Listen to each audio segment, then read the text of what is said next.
एक एक करके मैं अपने बैलों को छोड़ूंगा और जब बैल तुम्हारे नजदीक आए तो तुम उसकी पूंछ को छू देना, और जब तुम मेरे बैल की पूंछ को छू दोगे तो मैं अपनी पुत्री का विवाह तुमसे करवा दूंगा।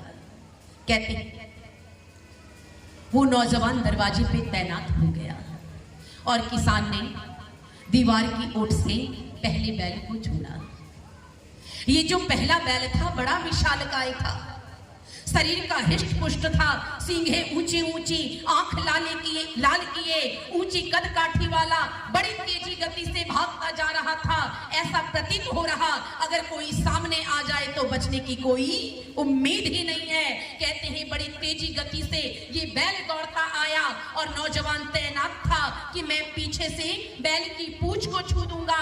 कहते हैं जब नौजवान के नजदीक बैल आया, उस विशालकाय बैल को देखकर नौजवान डरकर पीछे हट गया और बैल दरवाजे के बाहर चला गया। अब ये नौजवान सोचने लगा एक मौका तो मैंने खो दिया, एक मौका तो मैंने खो दिया, पर कोई बात नहीं, अभी दो अवसर बाकी है, अभी दो अवसर बाकी है। कहते हैं फिर किसान ने दूसरे बैल को छोड़ा, फिर किसान ने दूसरे बैल को छोड़ा। ये जो दूसरा बैल था पहले वाले से भी विशालकाय था, पहले वाले से भी विशालकाय था, इसकी कद काठी उससे भी ऊंची, सींगे बिल्कुल नुकीली नुकीली, पूंछ ऊपर किए, आंखें लाल किए, बड़ी तेजी गति से कभी यहाँ पैर रखे कभी वहां पैर रखे, बड़ी तेजी गति से भागता जा रहा। अब नौजवान भी तैयार है, अगर मैंने ये मौका खो दिया तो मेरे पास एक ही मौका बचेगा। कहते हैं तैनात है और जब बैल नौजवान के नजदीक आता है फिर नौजवान डर कर पीछे हट जाता और बैल दरवाजे के बाहर चला जाता। अब ये नौजवान हाथ मलने लगता कि दो मौका तो मैंने खो दिया, दो मौका तो मैंने खो दिया, पर कोई बात नहीं, अभी तीसरा मौका बाकी है। मेरी बहनों ध्यान से सुनना, ये बच्चे जो बीच में शरारत कर रहे हैं ना, इसको मना करिए। बेटे आप लोग शांति से बैठो, सत्संग में शांति से बैठना चाहिए। कहते हैं अब कि नौजवान यही सोच रहा तीसरा मौका तो किसी तरह मैं जाने नहीं दूंगा, और तीसरे बैल को किसान ने दीवार की ओट से छोड़ा। ये जो तीसरा बैल था बड़ा दुबला पतला मरियल सा था, पूरी शरीर की हड्डियां नजर आ रही थी, सींगें गल चुकी थी, आंखें बिल्कुल धसी धसी थी, इतनी धीमी गति से चल रहा जैसे लग रहा कितने दिनों से घास न खाया हो, बीमार सा। अब इस बैल को देखकर नौजवान की प्रसन्नता का ठिकाना ही नहीं रहा। कहा इस बैल की पूंछ को छूना कौन सी बड़ी बात है। बड़ी धीमी गति से बैल नौजवान के नजदीक आता जा रहा था, और जो जो नजदीक बैल आ रहा था नौजवान को लग रहा था कि मेरी दुल्हन नजदीक आ रही है, मेरे विवाह का समय नजदीक आ रहा है। कहते हैं जब बैल नौजवान के नजदीक आया और नौजवान बैल की पूंछ को छूने आगे बढ़ा तो देखा उस बैल की पूंछ ही नहीं थी। मेरी माताओं बहनों भाइयों याद रखना, परमपिता परमात्मा ने भी हमें 3 मौका दिया है, दिया है ना। वो कौन कौन सा? कहा लड़कपन खेल में खोया, जवानी नींद में सोया, बुढ़ापा देख कर रोया। कहा अगर आपने अपने किशोरावस्था में कुछ प्राप्त नहीं किया, अपने बाल्यावस्था में प्राप्त नहीं किया, तो आपको ईश्वर ने दूसरा मौका दिया युवा अवस्था। अगर युवा अवस्था में भी कुछ प्राप्त नहीं कर पाए तो तीसरा मौका मिलेगा बिना पूंछ वाला बैल। दूसरों को तो देखते रह जाओगे पर चाह के भी कुछ नहीं कर पाओगे। इसलिए मेरी माताओं बहनों भाइयों याद रखना, कहा ना ओम नाम लेना, ना ओम नाम लेना। निवेदन करूंगी आप सभी मेरे साथ बोलेंगे, तुझी बोलेंगे, बोलेंगी माताएं।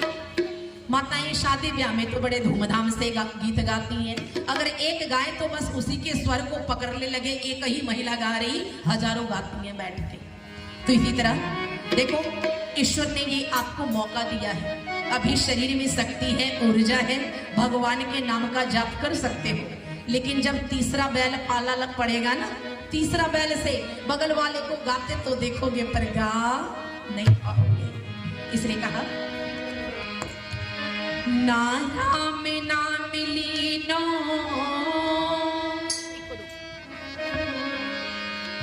ना राम ना मिली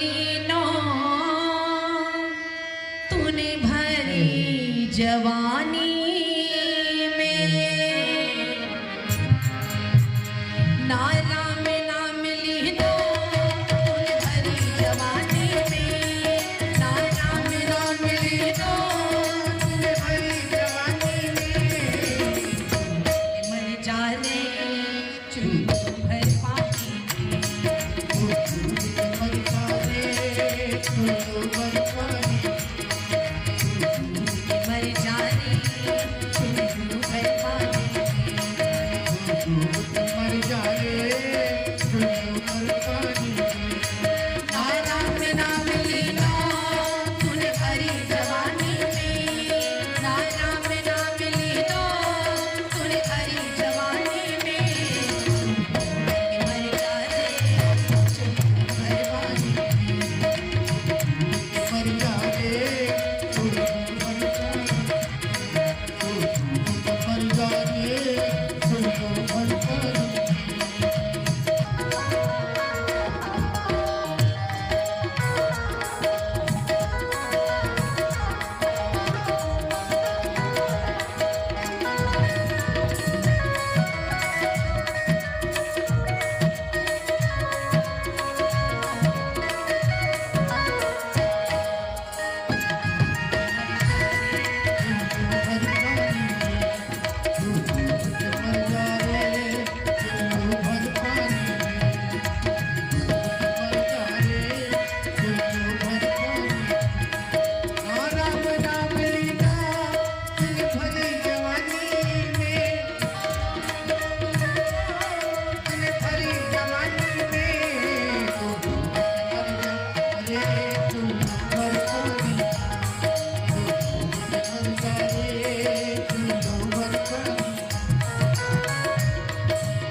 कालायो गाठी में मिल जायो माटी में, कालायो काठी में मिल जायो माटी में, कालायो काठी में मिल जायो माटी में।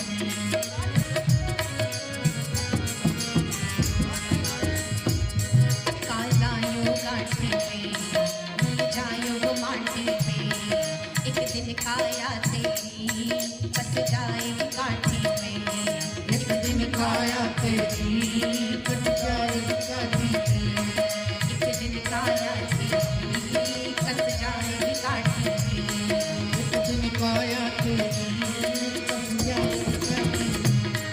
पानी का बुलबुला है मिल जायो पानी में, पानी का बुलबुला है मिल जाएगा पानी में, पानी का बुलबुला है मिल जायो पानी में, पानी का बुलबुला है मिल जायो पानी में, मर जाने मर जाने चुल्लू भर पानी, मर जाए चुल्लू भर पानी।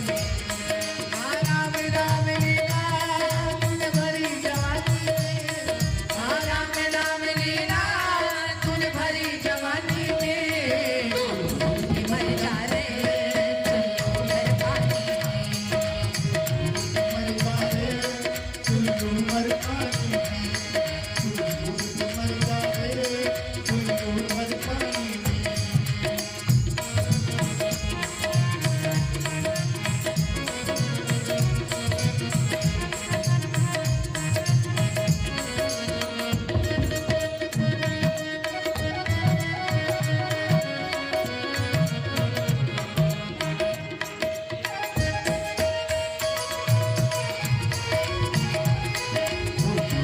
मर जाए चुल्लू भर पानी,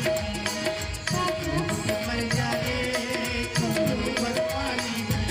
कहा तो दुनिया में आया, माँ को जाना, पिता को जाना, दादा को जाना, दादी को जाना, नाना को जाना, नानी को जाना, ताऊ को जाना, ताई को जाना, पर उसी को नहीं जाना जिसके पास हमें जाना।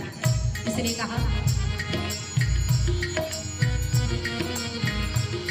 क्यों करता मेरा मेरा यहाँ कोई नहीं है तेरा, क्यों करता मेरा मेरा यहाँ कोई नहीं है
तत्सवितुर्वरेण्यं ॐ भूर्भुवस्सुः तत्सवितुर्वरेण्यं भर्गो देवस्य धीमहि धियो यो नः प्रचोदयात् धियो यो नः प्रचोदयात् भूभुवि मर जाने हर पानी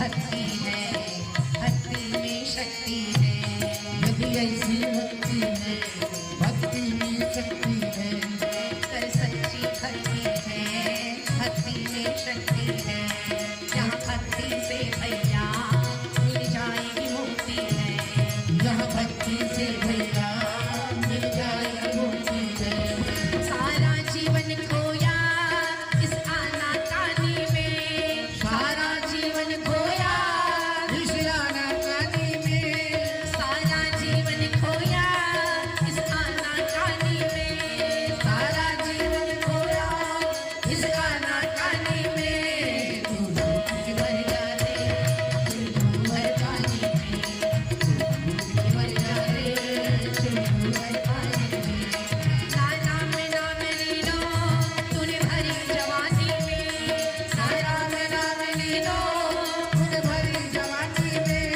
सारा में नाम लीनो तूने भरी जवानी में, सारा में नाम लीनो तूने भरी जवानी में, तो डूब के मर जाने तू मर पानी में, तू डूब के मर जाने तू मर पानी में, तू डूब के मर जाने तू मर पानी में, तू डूब के मर जाने तू मर पानी में, तू डूब के मर जाने तू मर पानी में, तू डूब के मर जाने तू मर पानी में, तू मर पानी में, तू मर पानी में, तू मर पानी में, तू मर पानी में। बोलिए सच्चिदानंद भगवान की। मेरी माताओं बहनों भाई विचार करना और कथा के उद्देश्य को समझना कि आखिर राम कथा हमें सीख क्या देती है।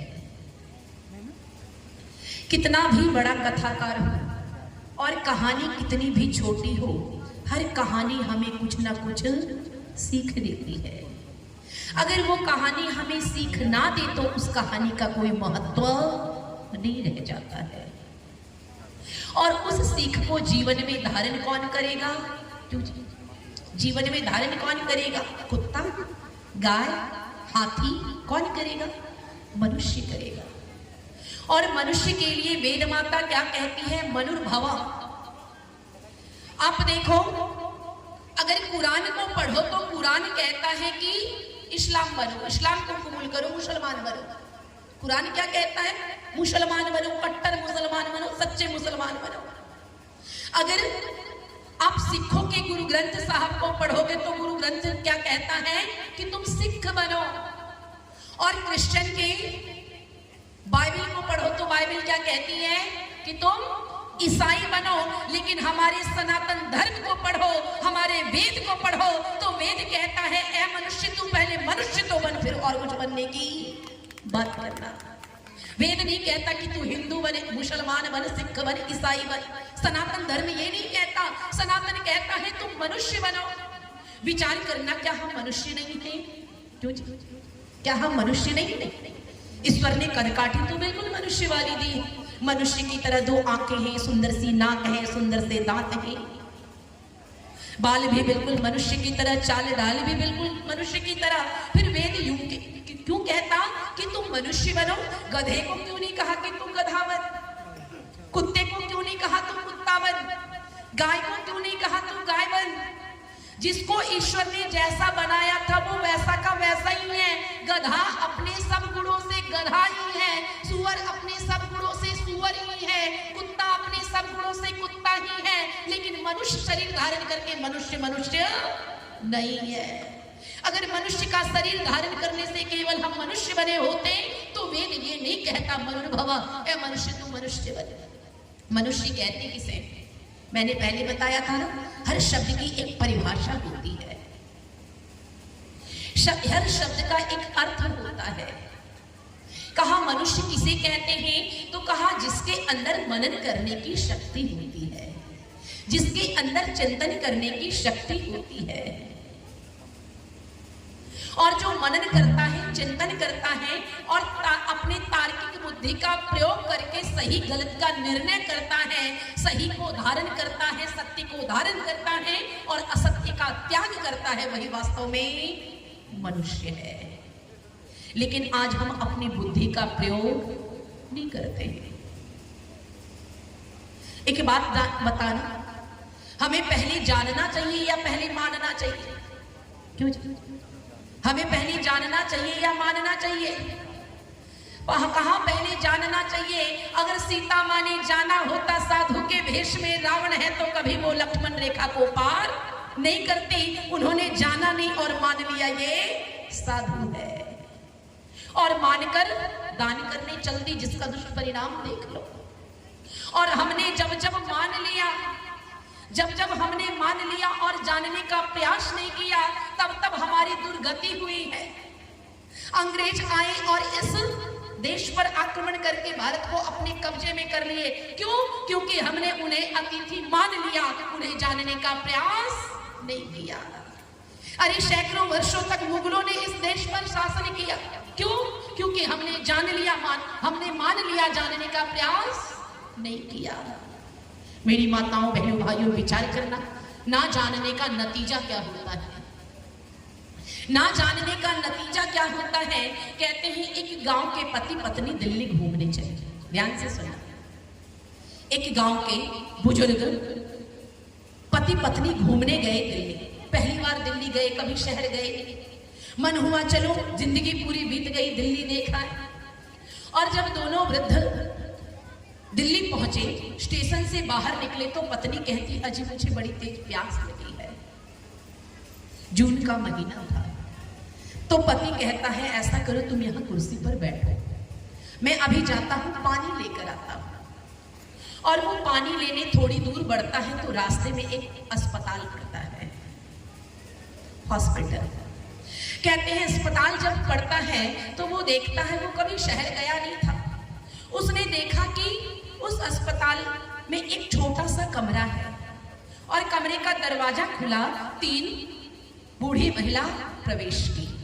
3 बूढ़ी महिला प्रवेश की और थोड़ी देर में जब वो दरवाजा खुला तो उससे 3 जवान नर्स निकली। अब ये बुजुर्ग व्यक्ति सोचने लगा कि दिल्ली वालों ने कैसी मशीन बनाई है जो बूढ़े को जवान कर देती है। उसने कभी जीवन में लिफ्ट नहीं देखा था। अब ये बूढ़ा व्यक्ति सोचने लगा, अरे दिल्ली में इतनी अच्छी मशीन है, मेरी पत्नी प्यास की बात कर रही, मेरी बुढ़िया प्यास की बात कर रही, अभी देखो मैं उसे बूढ़े से जवान कर देता हूं। और वो पानी का बोतल फेंकता है, जाता है, अपनी पत्नी को पकड़ के लाता है और कहता है, भाग्यवान तू प्यास की बात कर रही थी, देख दिल्ली वालों ने ऐसी मशीन बनाई है जो तुझे प्यास लगेगी ही नहीं। जवानी में प्यास कम लगती है, क्यों जी? बुढ़ापे में गला ज्यादा सूखता है। कहते हैं वो बूढ़ा व्यक्ति कहता, भाग्यवान देखो दिल्ली वालों ने ये ऐसी मशीन बनाई है जो बूढ़े को जवान कर देती है। ऐसा करो पहले तुम जवान हो जाओ, फिर मैं जवान होऊंगा। और उस बूढ़े व्यक्ति ने अपनी बुढ़िया को लिफ्ट में घुसा दिया और लिफ्ट में घुसकर बुढ़िया ने बटन दबाया, दरवाजा बंद हो गया। और वो लिफ्ट जब ऊपर गया, ऊपर जाकर दरवाजा खुला तो सरदार जी दरवाजे पे खड़े थे, कहे माता जी बाहर निकलो, मुझे नीचे जाना है। अब वो बुढ़िया बाहर निकली और सरदार जी लिफ्ट में घुस गए। और ये बूढ़ा व्यक्ति इंतजार कर रहा था, मेरी बुढ़िया सुंदर होके ऐसी आएगी जैसे मैं गौना करा के लाया था। कहते हैं ये बूढ़ा व्यक्ति इंतजार कर रहा था कि मेरी बुढ़िया बिल्कुल यौवन अवस्था में आएगी, बिल्कुल सुंदर होकर आएगी, जैसे ब्याह के लाया था वैसी होके आएगी। जो ही दरवाजा खुला तो देखा सामने सरदार जी खड़े। अब वो बूढ़ा व्यक्ति सरदार को पकड़ के कहता, हाय भगवान, मैंने तो तुझे बुढ़िया से जवान होने भेजा था, क्या जनाना से मर्दाना होके आ गई। मेरी माताओं बहनों भाइयों, विचार करना, जानोगे नहीं और मान लोगे तो यही दुर्गति होने वाली है। जानोगे नहीं और मान लोगे तो यही दुर्गति होने वाली है। इसलिए हमारा शास्त्र कहता है पहले आप जानने का प्रयास करो, उसके बाद मानो। वेद कहता है मनुर्भवा, और मनुष्य की यही परिभाषा होती है, पहले वो जानने का प्रयास करता है, पहले जानता है, फिर वो मानता है। मनुष्य का अर्थ होता है मनन करने वाला, मनुष्य का अर्थ होता है चिंतन करने वाला, मनुष्य का अर्थ होता है अपनी तार्किक बुद्धि का प्रयोग करने वाला। अब गुरुजी कथा कर रहे, गुरुजी कथा कर रहे, गुरुजी ने कहा एक 100 ग्राम की गुड़ की भेली है। शिष्यों ने कहा सत्य वचन महाराज। गुरुजी कह रहे, कहते टोका जा सकता है। गुरुजी कहा एक 100 ग्राम की गुड़ की भेली है। गुरुजी, सारे शिष्यों ने कहा सत्य वचन महाराज। फिर गुरुजी ने कहा एक छोटी सी मक्खी आई, गुड़ की भेली पर बैठी। सब शिष्यों ने कहा सत्य वचन महाराज। फिर गुरुजी ने कहा उस मक्खी ने 100 ग्राम की गुड़ की भेली को लेके उड़ गई। सबने कहा सत्य वचन महाराज। क्या ये सत्य है? क्या ये सत्य है जी? ये सत्य नहीं है, ये असत्य है। लेकिन हमने अपने बुद्धि का प्रयोग नहीं किया, गलत को गलत कहने के बजाय हमने गलत को सही मान लिया, क्योंकि गुरुजी ने कहा है। मेरे भाइयों, अपनी बुद्धि का प्रयोग करो। ईश्वर ने अगर बुद्धि दी है ना, तो बुद्धि का प्रयोग करो। आज हमारे सनातन की इतनी दुर्गति क्यों है? क्यों कोई आके हमारे धर्म की हंसी उड़ा के चला जाता है? क्यों हमारे धर्म का मजाक बना के चला जाता है? क्यों कोई हमारी सीता माँ के ऊपर लांछन लगाकर चला जाता है? क्यों हमारे कृष्ण के ऊपर कोई चरित्र पे उंगली उठाकर चला जाता है? आज कारण क्या है? क्योंकि हमने अपनी बुद्धि का प्रयोग नहीं किया, हमने अपनी मनुष्यता का प्रयोग नहीं किया। अगर हमने अपने मनुष्यता का प्रयोग किया होता, हमने अपने तर्क का प्रयोग किया होता, हमने अगर अपने बल का प्रयोग किया होता, आज किसी की हिम्मत नहीं होती हमारे धर्म पर आंख उठाकर देख दे। उंगली उठाने की तो बात ही दूर छोड़ो। मेरे भाइयों, विचार करें, ये धर्म की रक्षा कब होगी? जब हम धर्म को जानेंगे। आज हम धर्म को जानते ही नहीं है। आज हमें पूजा की पद्धति पता नहीं, हम देवता को हमें पता ही नहीं देवता कौन है। याद रखना, देवता 5 प्रकार के होते हैं। देवता 5 प्रकार के होते हैं। क्यों माताओं, कौन देवता होते हैं? शिव जी, गौरी माँ। विचार करना, वास्तव में देवता होते कौन है? कहा 5 प्रकार के देवता होते हैं। ध्यान से सुनना। कहा पहला देवता कौन? कहा मातृदेवो भव। पहला देवता कौन है? और इन देवताओं को केवल हम ही नहीं मानते, हमारे मर्यादा पुरुषोत्तम राम भी माना करते थे। और इन देवताओं की पूजा हमारे भगवान राम भी किया करते थे। इन देवियों की पूजा हमारे कृष्ण भी किया करते थे, हमारे ऋषि महर्षि किया करते थे। किन देवताओं की पूजा? तो कहा पहला देवता कौन? मातृदेवो भव। माँ हमारी देवता है। कौन है देवता? पहला देवता कौन? मातृदेवो भव। माँ हमारे लिए देवी है। दुनिया में जितना सुख हमें माँ दिलाती है, दुनिया का कोई देवी देवता हमें वो सुख नहीं दिला सकता है। अरे ये माँ कौन सी देवी है? ये माँ कौन सी देवी है? हजारों पीड़ाओं को सहती है, 9 महीनों के कष्टों को सहती है, प्रसव पीड़ा को सहती है, तब जाकर हमारा अस्तित्व बनता है, हमें जन्म देती है। अगर ऐसी देवी की हम पूजा ना कर सके तो हमें नवरात्रा करने का कोई अधिकार नहीं है। मेरी माताओं, अगर घर में सास दुखी है ना, अगर घर में आपके कारण सास के आंखों से आंसू निकले, आपके कारण आपकी माँ के आंखों से आंसू निकले, आपने जो भी तीर्थाटन किया है, जो भी जप तप किया है, उनके आंसुओं के साथ सारे व्रत आपके बहकर निकल जाते हैं, सारे तीर्थाटन आपके बहकर निकल जाते हैं, आपकी सारी व्रत तपस्या उनके आंसुओं से बहकर निकल जाती है। अगर वास्तव में देवी को पूजना चाहते हो तो अपनी माँ को पूज लो, क्योंकि ये मैं नहीं कह रही, ये वेद कह रहा है, ये शास्त्र कह रहा है। हमारे वाल्मीकि रामायण में कहा गया है, हमारे राम कहते थे, हमारे राम ने भी माँ की पूजा की थी, हमारे कृष्ण ने भी माँ की पूजा की थी, क्योंकि दुनिया में सबसे पहला देवी कोई है हमारे लिए, सबसे पहला देवता अगर कोई है हमारे लिए तो कहा मातृदेवो भव। प्रथम देवता कौन है? माता है। और फिर दूसरा देवता कौन है? फिर कहा पितृदेवो भव। दूसरा देवता कौन है? पितृदेवो भव। अरे कहा माँ चूल्हे में जलती है और पिता धूप में पकता है, तब जाकर घर में रोटी बनती है। कहा पहला देवता माँ और दूसरा देवता पिता है। जिस घर में माता पिता खुश हैं तो तुम्हें किसी देवताओं के दर्शन करने की आवश्यकता नहीं है। अगर घर में माता पिता दुखी हैं, लाख तीर्थाटन कर लो, उससे कोई लाभ मिलने वाला नहीं है।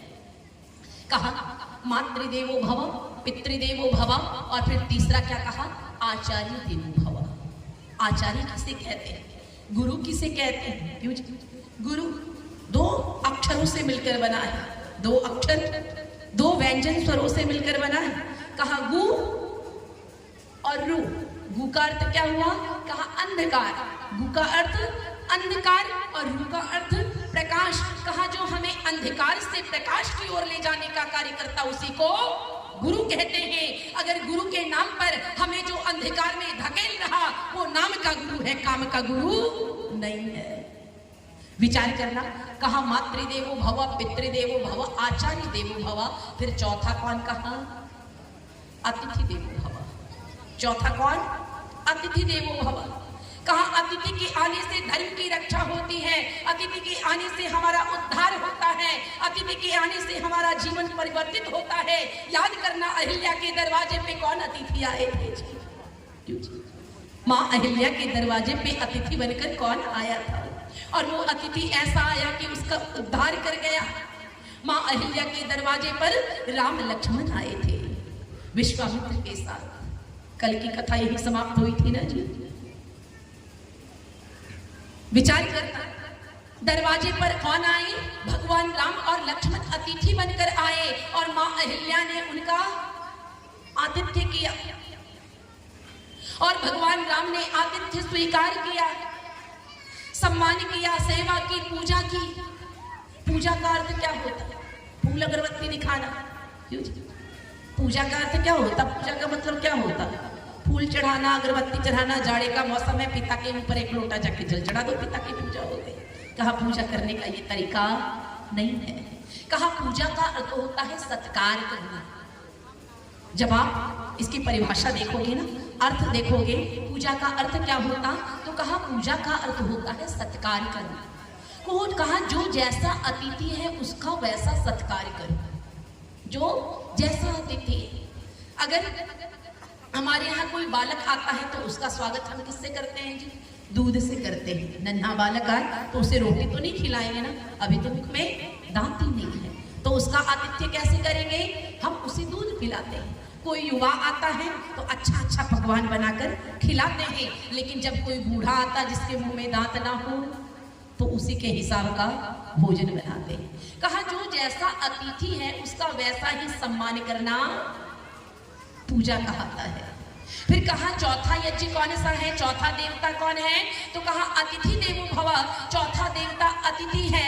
वैसे हमें अतिथि का सत्कार करना चाहिए जैसे जूठे बैल किसके खाए थे? भगवान राम का सत्कार किसने किया था बैल खिलाकर? अरे बोल दो। शबरी ने, मां शबरी ने भगवान राम का सत्कार किया था। और जिस दरवाजे पे भगवान राम जैसे अतिथि आ गए, अरे वो दरबार कर गया। जब तक इतिहास रहेगा, जब तक राम का नाम रहेगा, तब तक शबरी का भी नाम रहेगा। कहा अतिथि सत्कार ऐसे करो ना जैसे शबरी ने किया था। कहा जहां अतिथि आते हैं वहां धर्म की रक्षा होती है। कहा धर्म की रक्षा कहाँ होती है? कहा जिस दरवाजे पर अतिथि आते हैं और अतिथि के चरण धुलाते धुलाते दरवाजा कीचड़ कीचड़ हो जाता है, वही धर्म की रक्षा होती है और जीवन का उद्धार होता है। मां अहिल्या का उद्धार भगवान राम ने किया था। क्यों जी? तुलसी बाबा लिखते हैं कि अहिल्या काहे की थी जी? अहिल्या किस चीज की बन गई थी? क्यों जी? पत्थर की। पर जब आप वाल्मीकि रामायण पढ़ोगे ना तो वहां आपको पत्थर की अहिल्या नहीं दिखेगी। आप किसको प्रमाणिक मानोगे? वाल्मीकि रामायण को या रामचरितमानस को? क्यों जी? वाल्मीकि रामायण में वाल्मीकि जी ने राम जी के दर्शन भी किए थे। वाल्मीकि रामायण जब पढ़ोगे ना, राम जी वाल्मीकि जी की कुटिया में भी गए थे। उन्होंने देखा और जब राम का राज्याभिषेक हुआ था उसके बाद वाल्मीकि जी ने रामायण की रचना की 9 लाख ईस्वी पूर्व और रामचरितमानस की रचना 5000 ईस्वी पूर्व। वाल्मीकि रामायण की रचना 9 लाख ईस्वी पूर्व और रामचरित जिसकी रचना हुई 5000 ईस्वी पूर्व। तो सत्य कौन होगा? कहा वाल्मीकि रामायण। कहा और अमान्य बातें हैं अगर हम ऐसा कहें कि अहिल्या नाम की महिला थी जो पत्थर की हो गई थी गौतम ऋषि के शाप के कारण। गौतम ऋषि के शाप के कारण। और अहिल्या को शाप कैसे लगा था? कहते हैं जब राम और लक्ष्मण गुरु विश्वामित्र के साथ जनकपुर की ओर बढ़ते हैं तो रास्ते में विशाल नगरी आती है और उस विशाल नगरी में एक कुटिया दिखती है, सुंदर सी पर्व कुटी दिखती है। और प्रभु राम पूछते हैं गुरुजी यह कुटिया किसकी है? इतनी सुंदर कुटिया किसकी है? तो विश्वामित्र कहते हैं बेटे ये अहिल्या की कुटिया है। ये कुटिया अहिल्या की है जहां गौतम ऋषि अपनी पत्नी अहिल्या के साथ निवास करते थे। एक दिन प्रातः स्नान को ब्रह्म मुहूर्त में गौतम ऋषि स्नान को गए और मौका देखकर इंद्र गौतम का रूप धारण करके अहिल्या की कुटिया में प्रवेश किया और संभोग की इच्छा व्यक्त की।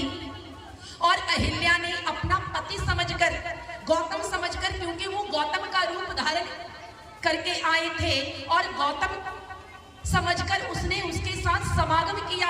और जब गौतम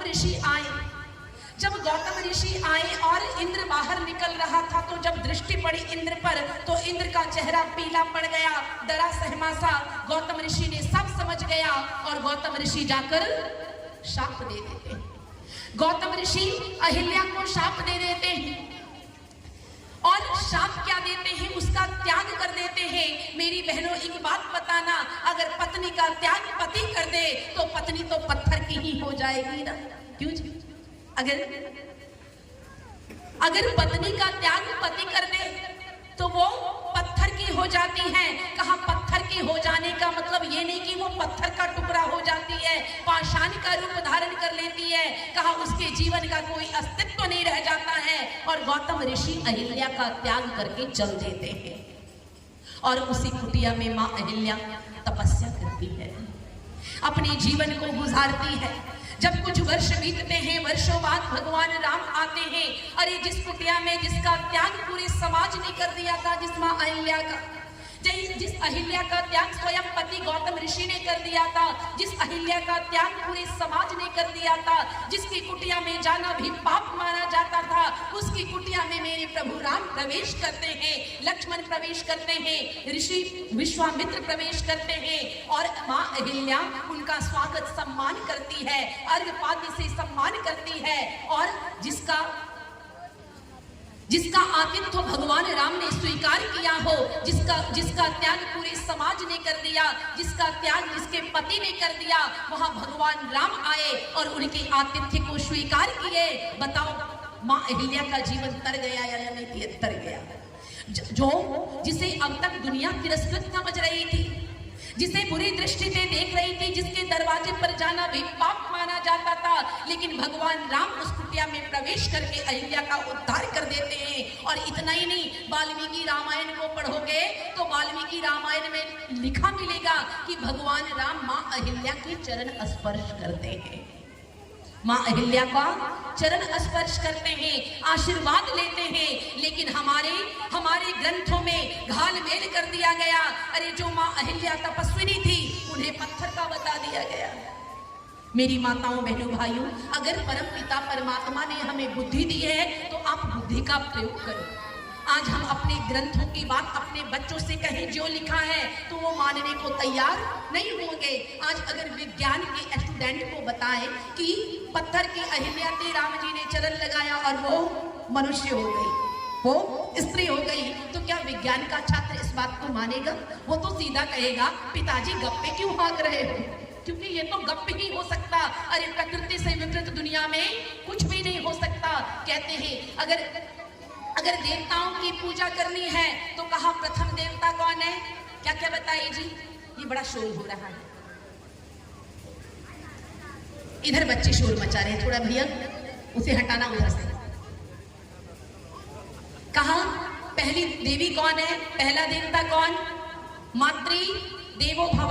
ध्यान से सुनना, कल फिर पूछूंगी, आज बता रही कल पूछूंगी। कहा पहला देवता कौन, तो कहा मातृ देवो भव। कहा दूसरा देवता कौन, कहा पितृ देवो भव। फिर कहा तीसरा देवता कौन, कहा आचार्य देवो भव। फिर चौथा देवता कौन, कहा अतिथि देवो भव।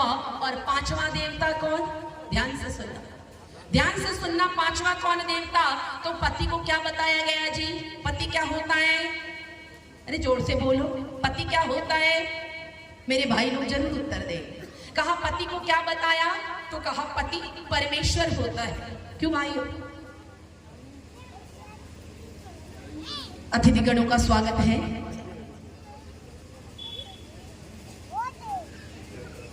हमारे देश की परंपरा है कि जब हमारे दरवाजे पे अतिथि आते हैं तो उनका स्वागत सम्मान होता है। और स्वागत करने का तरीका क्या है, तो कहा पहले पानी से, कोई अतिथि आए तो पहले पानी से, फिर वाणी से, फिर सानी से। तो आपका स्वागत है यहाँ। मेरी माताओं विचार करना, कितने देवता बताई, 5 देवता में पहला देवता कौन, माँ, दूसरा देवता पिता, तीसरा देवता आचार्य, चौथा देवता अतिथि और पांचवा देवता पति को क्या बताया गया जी, पति क्या होता, परमेश्वर होता। पति क्या होता, परमेश्वर होता।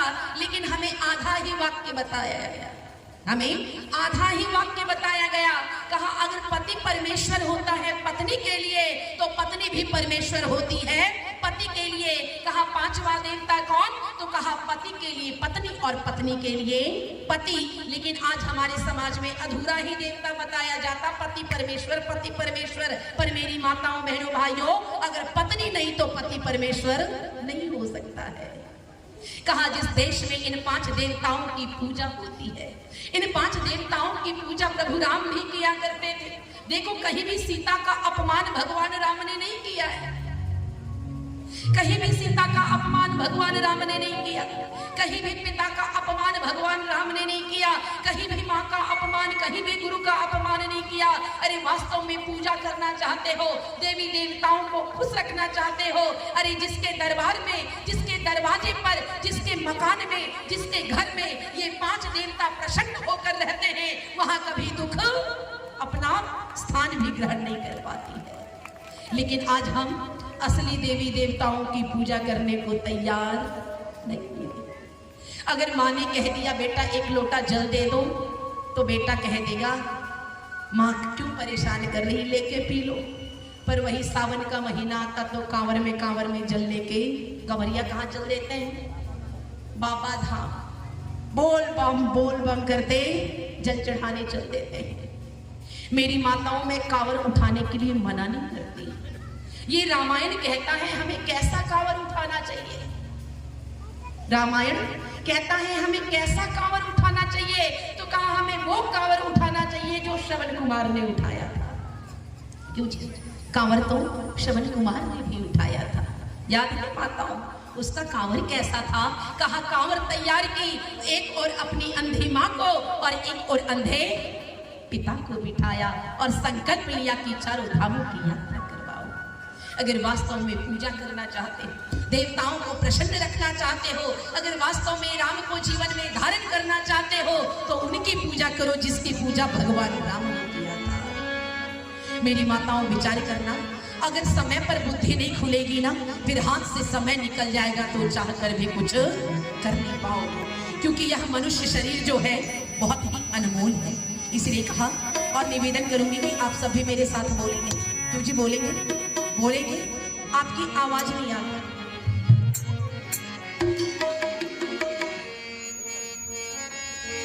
निवेदन करूंगी आप सभी मेरे साथ मिलकर बोलेंगे। और बांसगांव से सिकंदर जी का पूरा परिवार आया है। पिछली बार इनके यहाँ कथा थी जिनके माध्यम से मैं आप सबों के बीच उपस्थित हुई हूँ। बहन पलक आई है, सिकंदर जी आए हैं, शैलेश जी आए हैं, उनका परिवार आया है, मंजू जी आई है, सबों का स्वागत है यहाँ।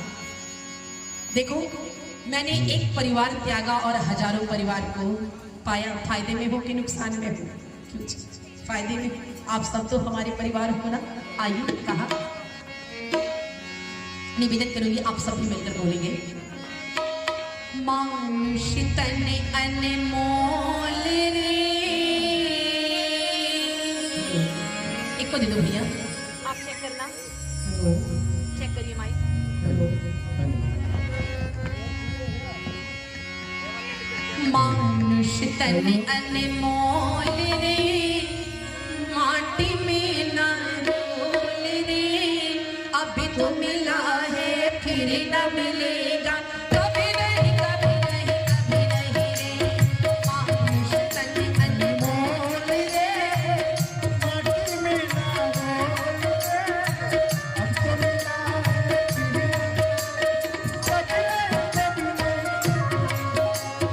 मानुष तन अनमोल रे, माटी में न रोल रे।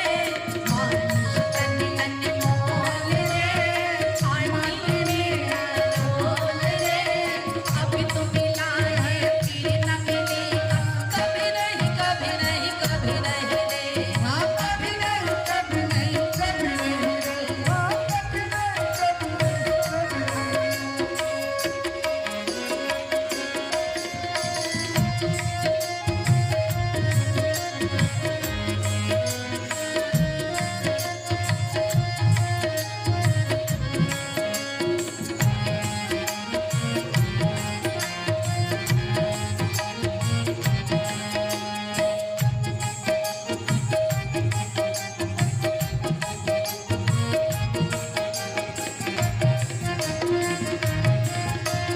मानुष तन अनमोल रे, माटी में न रोल रे।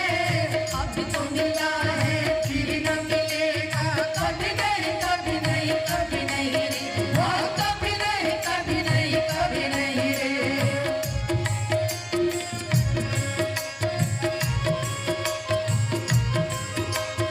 तू सत्संग में आया कर, गीत प्रभु के गाया कर।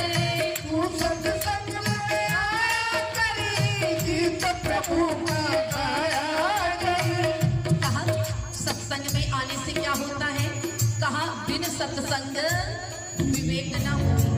और विवेक किसे कहते हैं जी, कहा जिस प्रक्रिया द्वारा बुद्धि हमारी सही और गलत के निष्कर्ष तक पहुंचती है, उस प्रक्रिया को विवेक कहते हैं।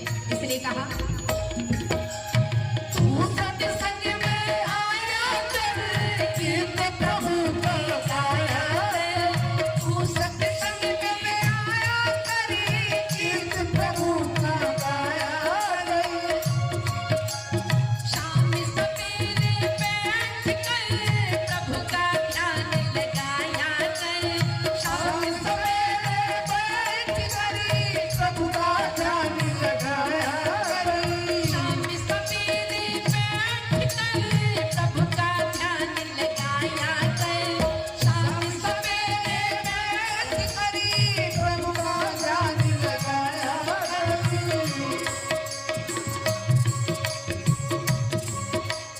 लगता नहीं कुछ मोल रे, माटी में ना चोल रे। लगता नहीं कुछ मोल रे, माटी में ना रोल रे।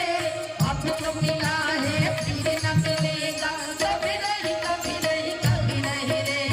अब तो मिला है फिर न मिलेगा, कभी नहीं कभी नहीं कभी नहीं रे। मानुष तन मोल रे, माटी में ना रोल रे। अब तो मिला है फिर न मिलेगा, कभी नहीं कभी नहीं कभी नहीं कभी नहीं कभी नहीं।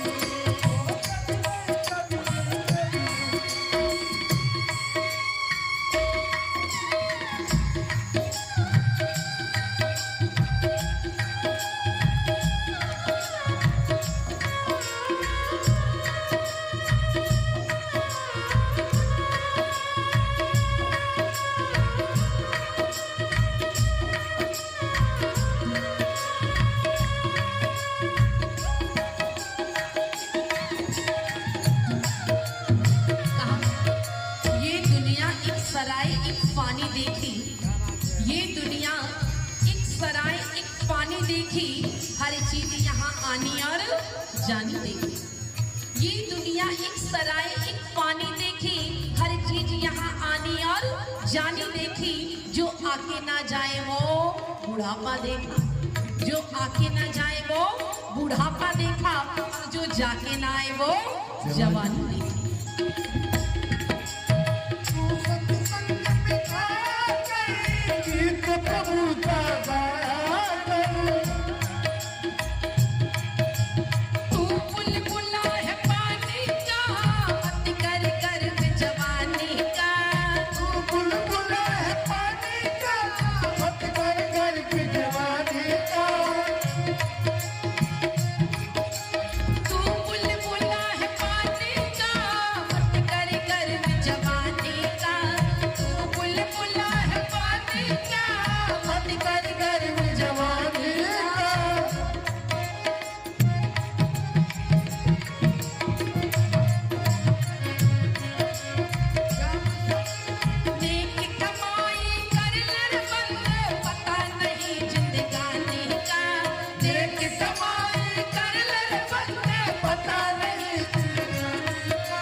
देखते हैं जो दुकानदार होते हैं, सारे नहीं होते, जो बनिया होते हैं, जो दुकान करते हैं, अक्सर थोड़ा कम तोल जाते हैं।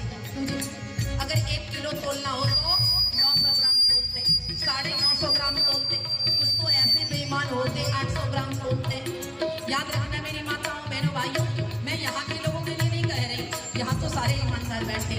विचार करना, अगर आप एक बनिया ग्राहक को थोड़ा कम तोलता है तो 100 ग्राम 200 ग्राम से ग्राहक का कोई ज्यादा लाभ हानि होने वाला नहीं है। पर अगर उसने कम तोल दिया ना, अगर उसने कम तोल दिया, 2 आंख की जगह 1 आंख तोल दी तो सारी जिंदगी भर काना काना सुनना पड़ेगा। अगर 2 टांग की जगह 1 टांग तोल दिया तो जिंदगी भर लंगड़ा बन के जीना पड़ेगा। इसलिए कहा तुम्हारे कम तोलने से ग्राहक का कोई ज्यादा हानि होने वाला नहीं है। अगर उसने बेईमानी कर दी तो बहुत बुरा परिणाम होगा। इसलिए कहा तू पुल पुला है पानी का, मत कर गर्व जवानी का। तू बुलबुला है पानी का, मत कर गर्व जवानी का। नेक कमाई कर ले बंदे, पता नहीं जिंदगानी का। नेक कमाई कर ले बंदे, पता नहीं जिंदगानी का। क्या कहा?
निकल गया तो पहचानते नहीं। कहा दुनिया कैसी है तो बड़ी मतलबी है, जब तक मतलब है हाँ जी हाँ जी हाँ जी हाँ जी, लेकिन जब मतलब निकल गया तो देख के मुंह फेर लेंगे जैसे कभी मिलेगी ना हो। इसलिए कहा मतलब का संसार है, नहीं इसका एतबार है। मतलब का संसार है, नहीं इसका एतबार है। मतलब का संसार है, नहीं इसका एतबार है। मतलब का संसार है, नहीं इसका एतबार है। संभल संभल कर पाँव धरोगे, फूल नहीं अंगार है। संभल संभल कर पाँव धरोगे, फूल नहीं अंगार है। कहाँ हमारी वाणी कैसी होनी चाहिए? ऐसी वाणी बोले मन का आपा खोल, औरन को शीतल करे, आप हो शीतल हो। सबसे मीठा बोल रे, आंटी मीठा बोल रे। सबसे मीठा बोल रे, आंटी मीठा बोल रे। अब तो मिला है फिर न मिलेगा, कभी नहीं कभी नहीं कभी नहीं रे। अब तो मिला है फिर न मिलेगा, कभी नहीं कभी नहीं कभी नहीं रे। मानुष तन अनमोल रे, आंटी मीठा रोल रे। मानुष तन अनमोल रे, अब तो मिला है फिर न मिलेगा, कभी नहीं कभी नहीं कभी नहीं रे।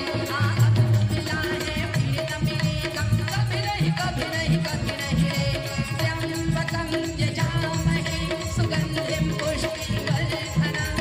त्र्यंबकं यजामहे सुगन्धिं पुष्टिवर्धनम्। उर्वारुकमिव बन्धनात् मृत्युर्मुच्यमामृतात्। उर्वारुकमिव बन्धनात् मृत्युर्मुच्यमामृतात्। ॐ भूर्भुवः स्वः तत्सवितुर्वरेण्यम्। ॐ भूर्भुवः स्वः तत्सवितुर्वरेण्यम्। भर्गो देवस्य धीमहि धियो यो नः प्रचोदयात्। भर्गो देवस्य धीमहि धियो यो नः प्रचोदयात्। मानुष तन अनमोल रे, आंटी मीठा रोल रे। अब तो मिला है फिर न मिलेगा, कभी नहीं कभी नहीं कभी नहीं रे। अब तो मिला है फिर न मिलेगा, कभी नहीं कभी नहीं कभी नहीं रे। हाँ अब तो मिला है फिर न मिलेगा, कभी नहीं कभी नहीं कभी नहीं रे। हाँ कभी नहीं कभी नहीं कभी नहीं रे। हाँ कभी नहीं कभी नहीं कभी नहीं रे। हाँ कभी नहीं कभी नहीं कभी नहीं रे। बोलिए सच्चिदानंद भगवान की। कुछ कहना चाहोगे? हाँ, कह दीजिए। हरिओम हरिओम।